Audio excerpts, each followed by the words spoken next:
Hey YouTube world, welcome back to Fitman Aquatic. The hardscape for my 40-gallon tall is finally done. You can see it in the back there. Um, Pretty pleased with the way it looks, but really this video I'm going to kind of do my thoughts, reviews on super glue, using it as I used several bottles. I think it ended up being like 5 in total to make all of this rock work. And since I got a good deal, let me try and close this light because it's in the way. Alright, perfect. Since the super glue was on sale, I decided to get a variety of them to try some different stuff out. So I'm going to go through each bottle that I used, thoughts about it, what I think worked, what I think didn't, and then the ones that I would recommend if I were to do hardscapes in the future. So the first one I had was Loctite Super Glue Ultra Gel. So this is a good precision one. It's easy to like kind of get into nooks and crannies and get just a little squirt in there. It is very similar to a few others that I'll talk about in just a minute. So it was okay. I wasn't big on like the ultra gel thing. It is very precise, so if you're really good at aquascaping, it could be useful to kind of hide some of the like kind of, if you can see right here, like what looks kind of like bird poop right there. So you can make a much nicer, aesthetically pleasing aquascape if you're really anal about that and want it to be extra precise. So along with that, similar concept, Flourish Seachem makes their own glue. It comes in a little tube. It's just like that. You get 2 little tubes at the same time. Almost the exact same thing. I would say the upside to this is this one's a little more precise. It's easier to work with. So while you can get your fingers into some trickier spots, and this thing isn't as bulky and in the way when you are trying to work around some rock work or whatever hardscape you are trying to put together. So then we'll move on. Since we're doing this kind of whole category, Gorilla Super Glue Gel, almost the exact same thing as the Loctite and the Seachem Super Glue. It is another gel one, good for precision spots, just like putting a little dollop in each spot. So that, again, same thing as the others. There's really no difference in the 3 that I saw very much, other than slight manufacturing differences. And of course, Seachem's is a little bit smaller and easier to maneuver. And then we have Gorilla Super Glue. Now, I actually kind of like this because some people may not like the dripping. For this tank, it I think worked out okay, just because this idea I have in mind.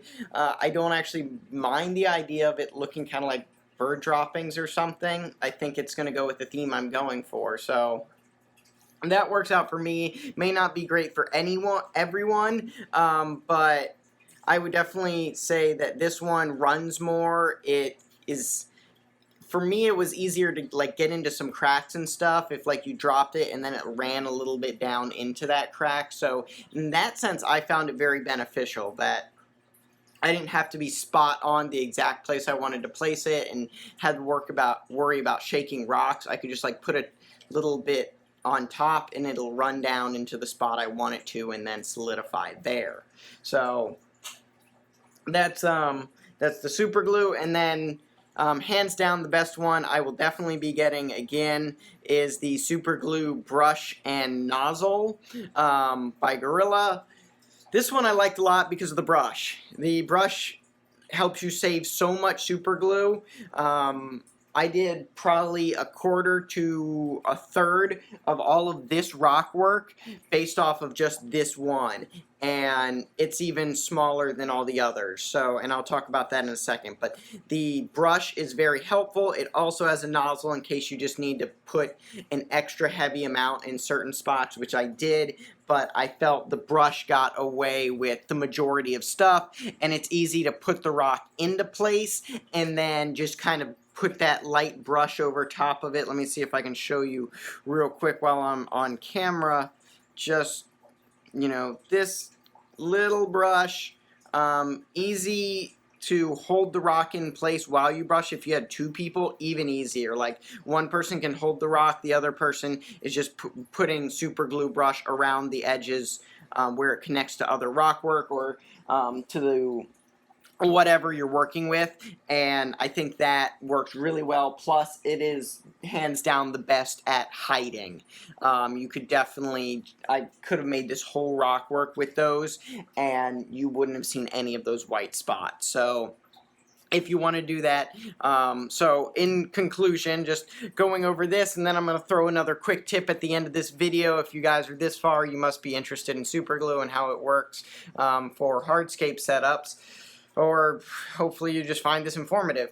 Anyway, so obviously the brush and nozzle is number one. It is smaller, it's only 10 grams of super glue, but it lasts a lot longer if you use the brush. The nozzles, just they go by so quickly because it's putting out so much super glue at one time.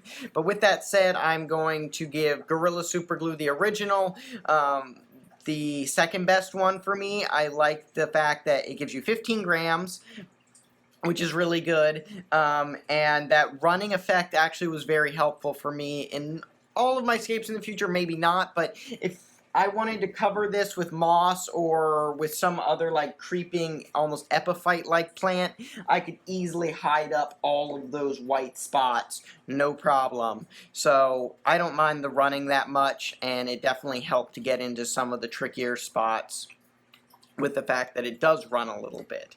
After that, I would probably just go with super glue gel. All the others, like I said, are pretty much the same, but this one I would say, again, 15 grams, so you're getting more. Thankfully, all the Gorilla stuff was on sale, so it was the exact same price as this Loctite one, and I'll talk about that in a second. So this is a pretty good amount for the price I paid. Then again, you can get this Seachem Flourish Glue. If you're super hesitant about it, it definitely is aquarium safe, so you don't have to worry about that. It is very good for precision handling. I think it's like $7.50 or something, and you get 2 little bottles of these. It might be significantly less. Honestly, I've had these forever, but that will. You can get into some of those tighter spots, and then holding up the rear at the end is Loctite's Ultra Gel. It's just like the other two. The only downside is this one it comes with 4 grams of super glue, so versus the Gorillas that comes with 15, it's a lot less. It didn't get me very far, so in the future I would definitely even spend the extra money just to get the Gorilla Super Glue. It bang for your buck. That's more worth it in my eyes. So the one last thing I wanted to mention was a quick tip. So if you didn't know, super glue hardens faster with water. So what I had to help set up this rock work right there is I actually, and part of the reason that there are these white spots is I would fill a syringe with water and then add a few drops. Now, if you have time, this isn't always necessary. You can hold the rock into place, but because I was trying to do this whole setup in a couple of days, it helps harden that rock into place a lot faster so I can move on to the next piece I was going to work on.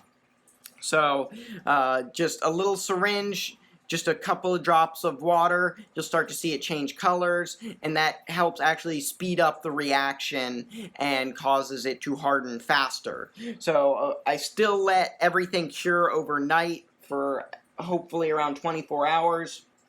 The only downside to doing that is if you do that, it will leave these white spots. So you can either cover it with plants, you can just leave it as is.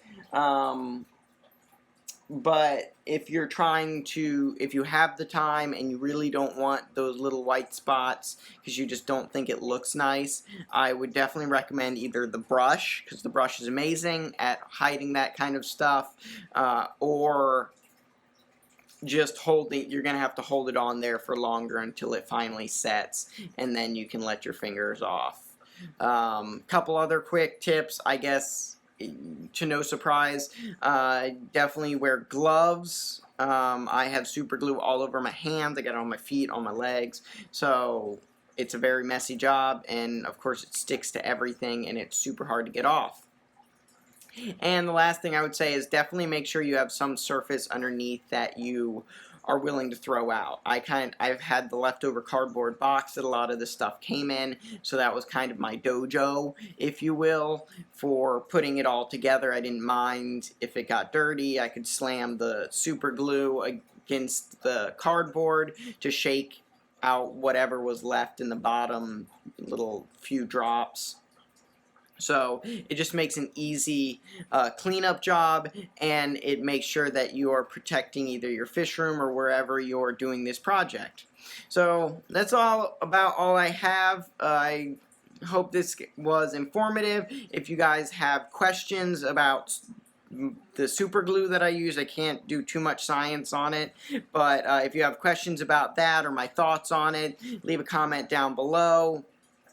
If you, again, have comments on how I can improve these videos or other videos you might want me to do in the future, I do have a couple of ideas for some interesting projects coming up.